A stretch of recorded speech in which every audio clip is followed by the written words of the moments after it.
Hey, what's up, everyone? Welcome to a new episode of It's Lit. It's lit. It's DALCK.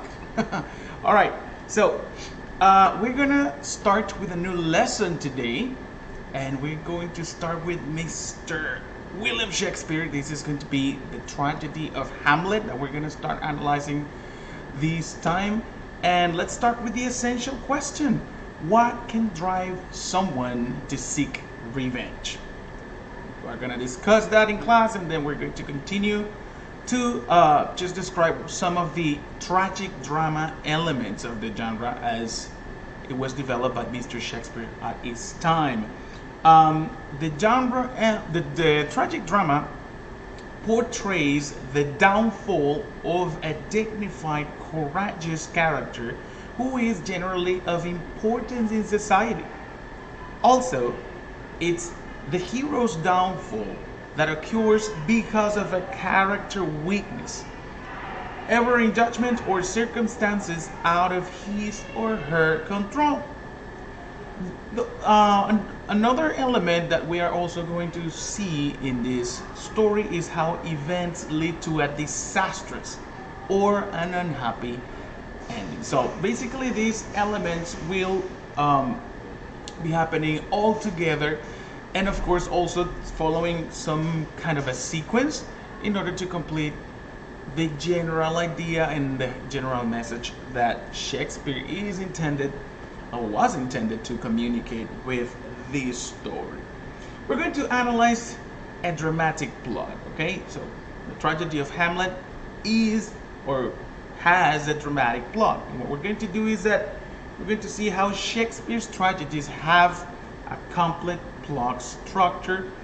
That is the case of the tragedy of Hamlet.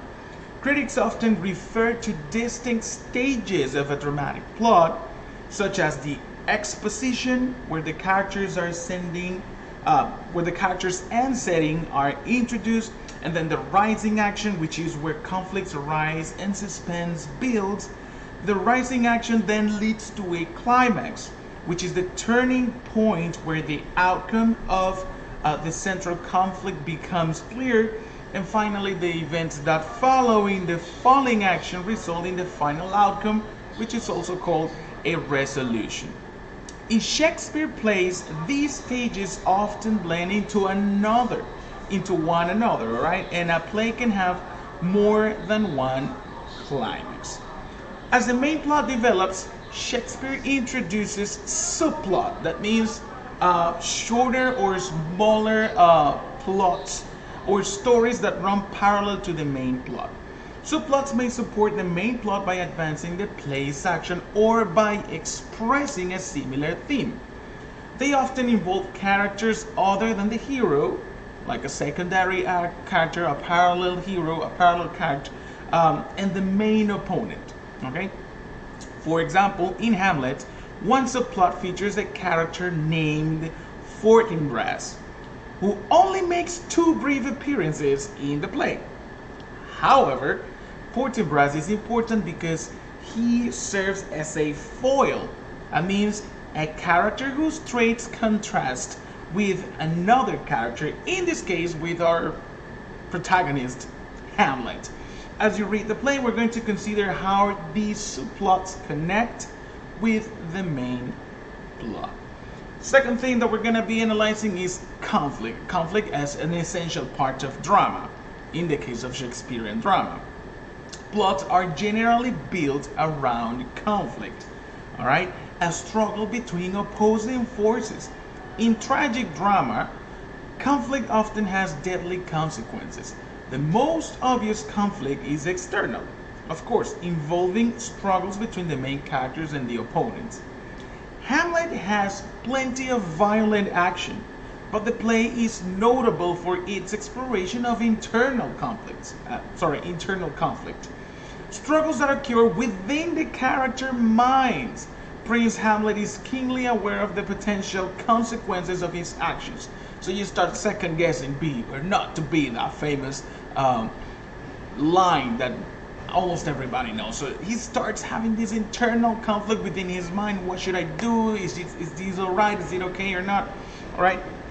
and what's gonna happen if I do this, etc., etc. So he also understands the consequences of inaction. That means not what happens if I do not make a decision, what happens if I don't do anything. Shakespeare places him in a situation full of moral dilemmas.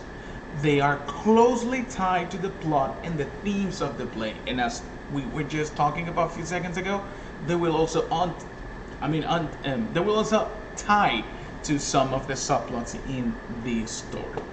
As we read, we have to consider how Hamlet struggles with these questions. Number one, how can he be certain about what happened to his father? Number two, how can he live up to his family's duties? 3. How should he judge his mother's behavior? 4.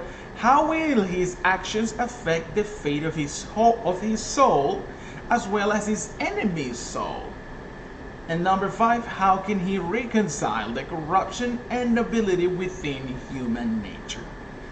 As we finish reading, we're going to think about whether your views of Hamlet's struggles change as you learn more about him. We're also going to analyze an element called soliloquy. A soliloquy is a long speech in a play in which a character talks to himself or herself.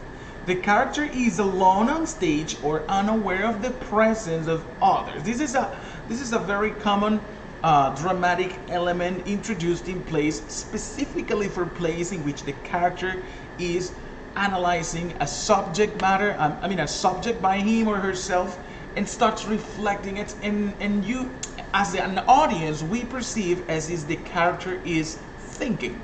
That's why the character, normally you will see him alone there with just a spotlight on him, and starts giving this small speech, very profound sometimes, in which he or she starts reflecting about what's going to happen, his or her decisions, what's going to come next. Right. Now, soliloquies help develop characters by revealing their motivations and their inner conflicts. As I was saying, it's just like if we are watching them thinking. They can also express themes and hint at actions to come in the way that they can consider making a decision and deciding to go for it. Shakespeare uses a variety of techniques in his soliloquies.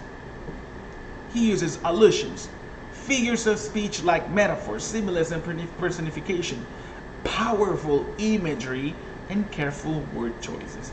Here are some examples taken from Hamlet about number 1, allusions. Act 1, Scene 2, lines 139 to 140 say, "So excellent a king that was to this, Hyperion to a satyr."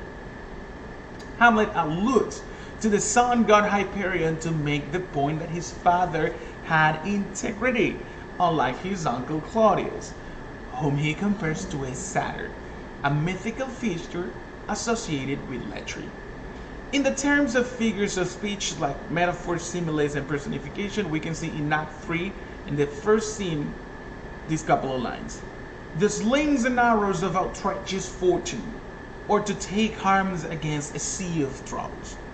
Shakespeare uses metaphors to express how disturbed Hamlet's state of mind is.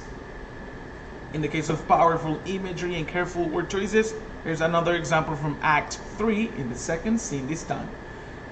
"Now could I drink not blood and do such bitter business as the day would quake to look on."